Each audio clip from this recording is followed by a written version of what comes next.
बहुत अच्छा लगता है जब तुम मुझे अपने ख्याल रखने की ताकीद करते हो, मुझे किसी नन्हे बच्चे की तरह समझाते हो।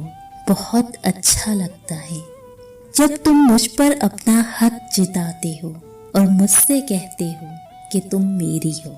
जब तुम मुझ पर अपना हक जिताते हो और मुझसे कहते हो कि तुम मेरी हो, बहुत अच्छा लगता है। मैं जब जिद करती हूँ या रूठ जाती हूँ, मुझे तुम अपनी मोहब्बत से मनाते हो।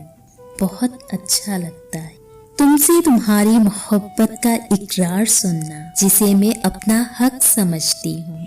बहुत अच्छा लगता है, बहुत अच्छा लगता है मुझे तुमसे मोहब्बत करना, क्योंकि मेरी जिंदगी का वाहिद हासिल हो तुम।